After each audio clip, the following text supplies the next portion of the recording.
So thank you all for being here. Not only to our great EPA administrator, Regan. Let's get it straight. Oh, Chauncey. His name is Chauncey. When they act L. Chauncey, they're a celebrity. So, and of course, the great Peggy Shepard. We are, right? Give her a round of applause. Now, of course, this is an important site for not just northern Manhattan, Harlem, Washington Heights, East Harlem, the Bronx, but for the country, because it was because of this facility here, back before I was a voter, because English is my second language, okay? Not because of my age. Because of this facility and because of the bus depots in Harlem, someone by the name of Peggy Shepard began to discuss with the community the possibility of building an organization that we have. So this is truly coming home. And to announce this today, Administrator, we come full circle. I was privileged to be with Speaker Emeritus Pelosi in Egypt at the COP27 summit. And so the big highlight of that summit was, believe it or not, the Inflation Reduction Act. That was what's talked about the most. What we were doing here and what the world could do around environmental issues. And guess who was there? Peggy Shepard was there. With you guys, the advocates. So it is because of you, the advocates, an organization like we are, that we are able to announce this today. And we are blessed to have the EPA administrator, who's someone that has dealt with environmental racism throughout his whole life, and someone that's been a leader on those issues, environmental racism. And we know I do an environmental tour, administrator, of the waterfront in my district, right? Every year. We'll do it again this year. Yes, we are. June 9th, sir. June 9th. There you are. And I'm Chauncey. And so there we go around the waterfront in the district. This is the long, narrow neck of Manhattan. And the Harlem River is on the other side. And we look at what are the challenges in the waterfront. And of course, potentially some of these issues could be addressed by the money that's available for the IRA. So this is such a great opportunity. But unless you are involved, we cannot make this happen. You got to be deeply involved in this to make it happen. And to get the money out as quickly as possible before it's assaulted out there. Right? That's what this is about. Getting the money out to communities as quickly as possible before it's assaulted out there by people that believe climate change is a hoax. And so we're happy to be here. And as I said earlier, there's $60 billion for environmental justice projects. There's a total of $370 billion in the IRA. And of course, WEAC will get $10 million to train the community groups that need to access those dollars. Woo! So that's so important. That's very important. And with that, allow me to introduce Senator Schumer. Could not be here today, but he's been an advocate, a fighter, a leader in environmental issues. And we have with us today Patrick Donovan, who's the Community Outreach Coordinator for Senator Schumer's Hey everyone. I'll make this very brief because I know folks don't like it from staffers. But the boss is pain that he could not be here today. The boss, that he these great folks. I just want to take us very quickly back to August of last year, when things looked very dark for the prospects of the IRA. We can all probably remember those couple weeks. They were a little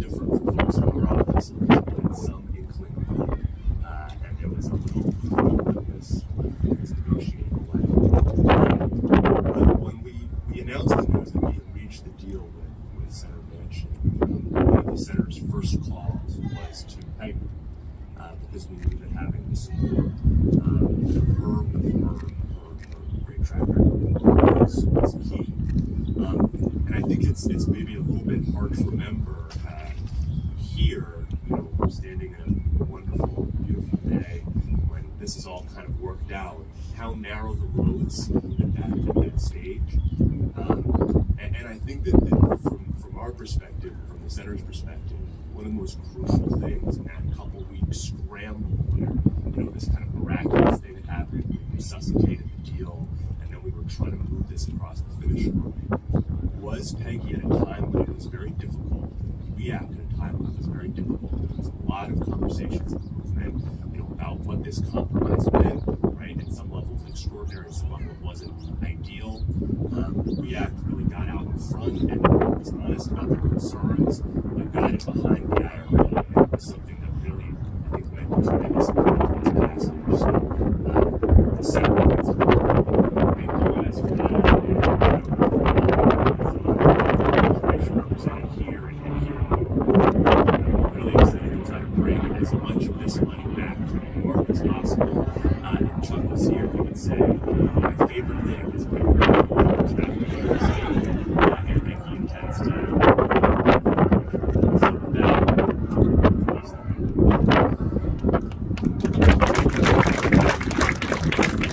also, Senator Schumer would say, a democracy if you could keep it. But as I said earlier, she's been a fighter and someone that has led really the environmental movement in many ways, and all of it had as a whole. I think she's been steadfast, steady. She takes a deep dive into the issues. She takes a look and watches the details, unafraid to call things what they are, and someone that I think will continue to be a leading force on environmental justice issues. We act, Peggy Shepard.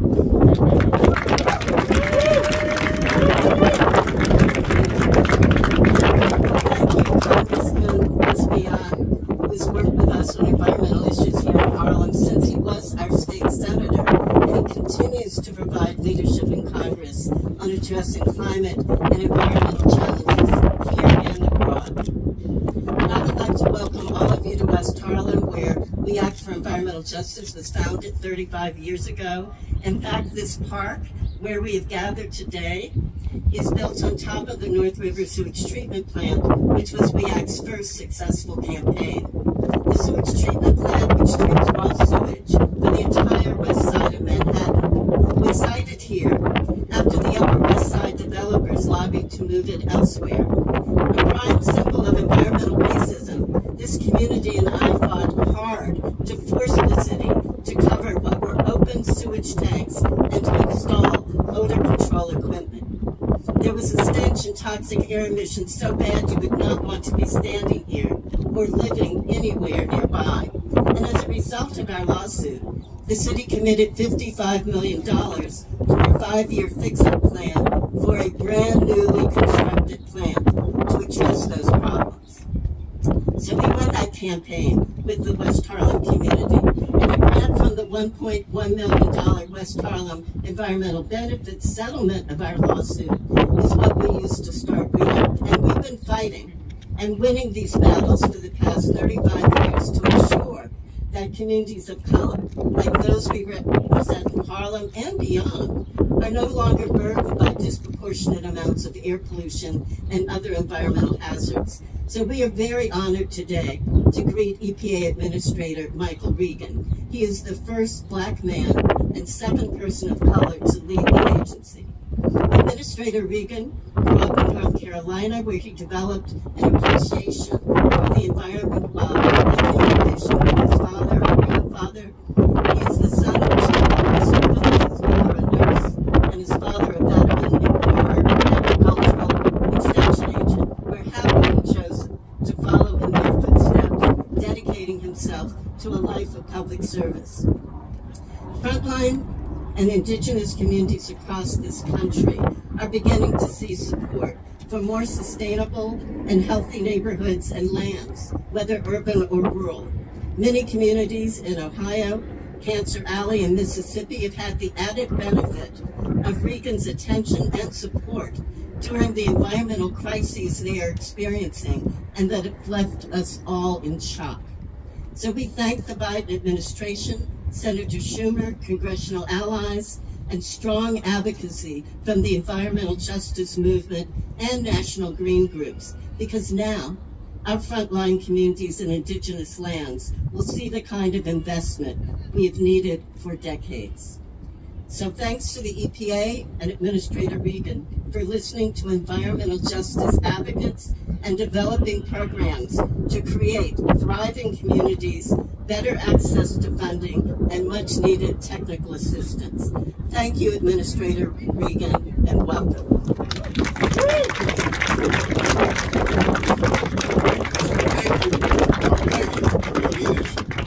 And we had the Democratic caucus had this issues conference in Baltimore, and I ran into the administrator, and I told him, listen, this is so important.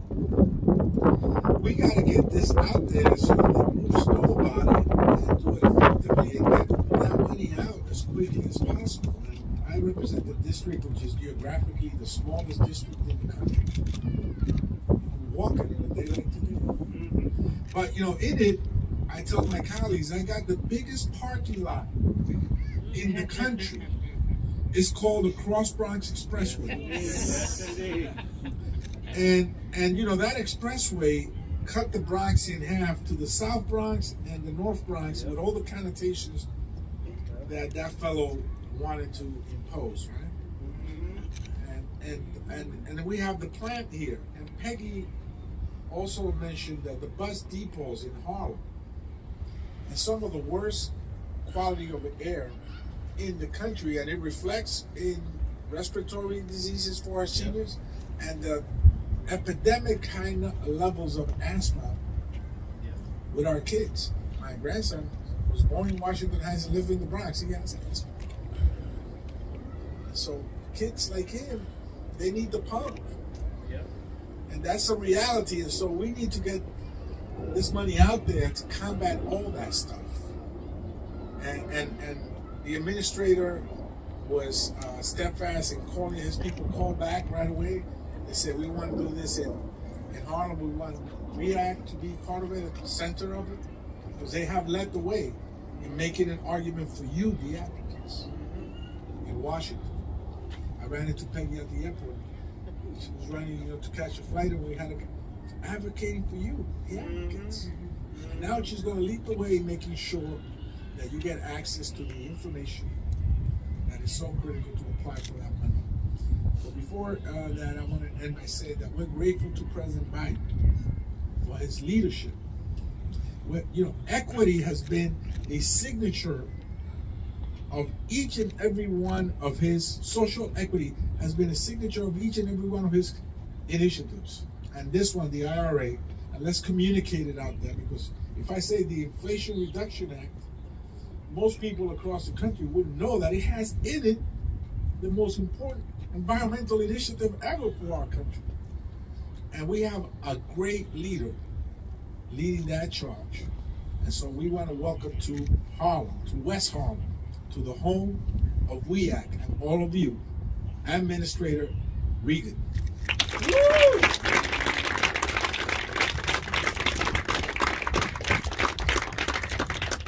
Thank you, Congressman Espaillat, for that kind introduction. And, my only criticism of the Congressman is he's not more enthusiastic about his district. Dr. Shepard, thank you so much for hosting us.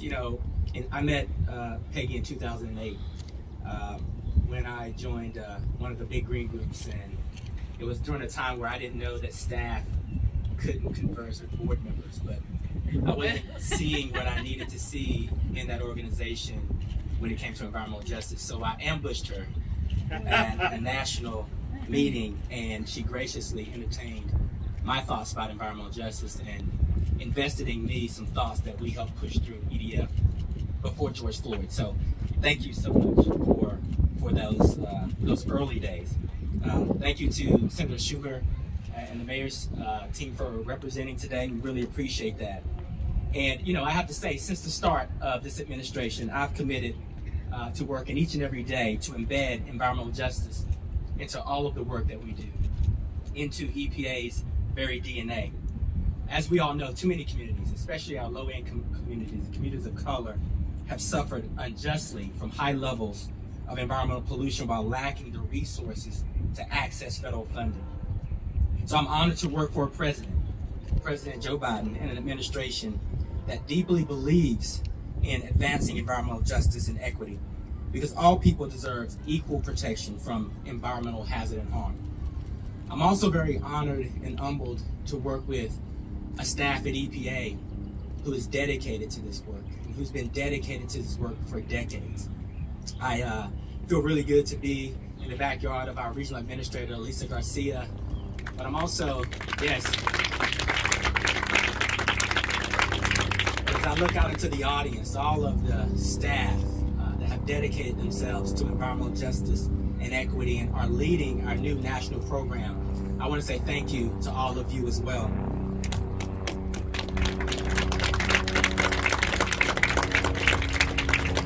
We're not new to the game. And through President Biden's Investing in America agenda, this administration is continuing to uplift communities that have been hurting for far too long. So today I am thrilled.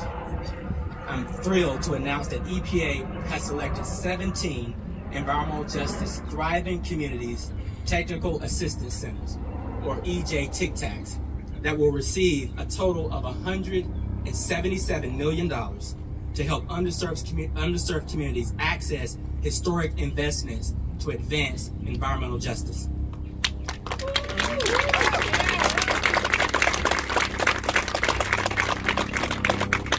EPA's Thriving Communities Technical Assistance will work in partnership with over 160 partners all across the country, with each technical assistance centers that are receiving at least $10 million apiece.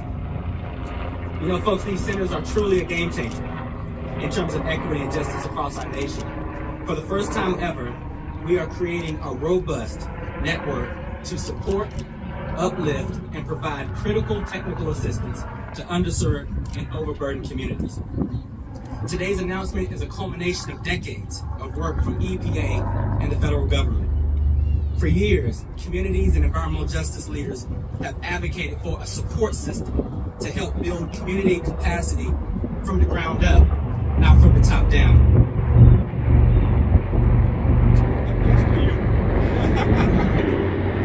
These Tic Tacs will build resilient partnerships and a robust network to provide communities with support for grant writing proposals, navigating federal grant application systems, and effectively managing grant funding.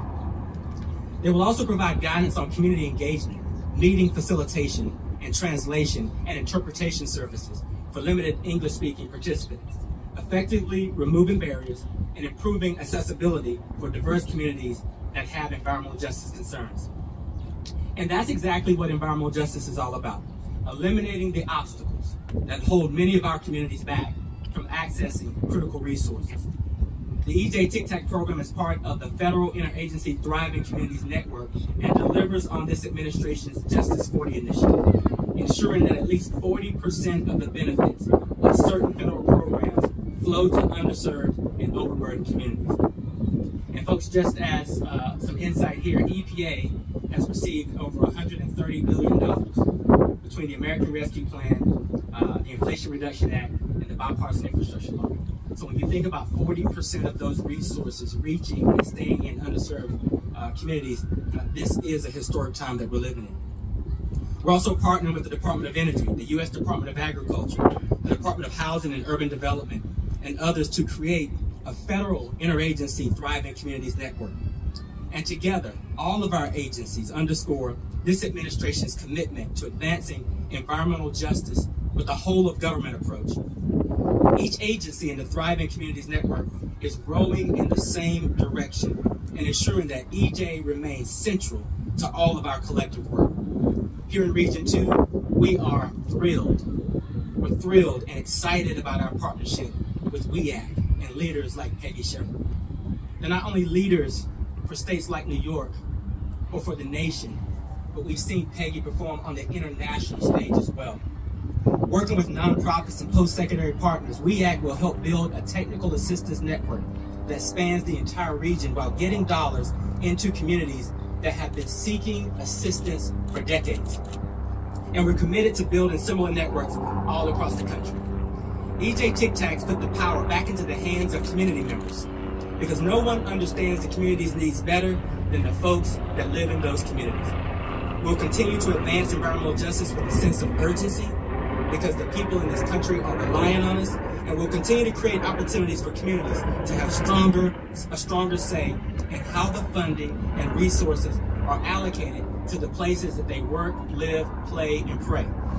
And we won't stop until all of the people in this country, regardless of the color of their skin, the community they live in, or the money in their pocket, have clean air to breathe, clean water to drink, and an opportunity to lead a healthy and fulfilled life. So thank you all for having us today.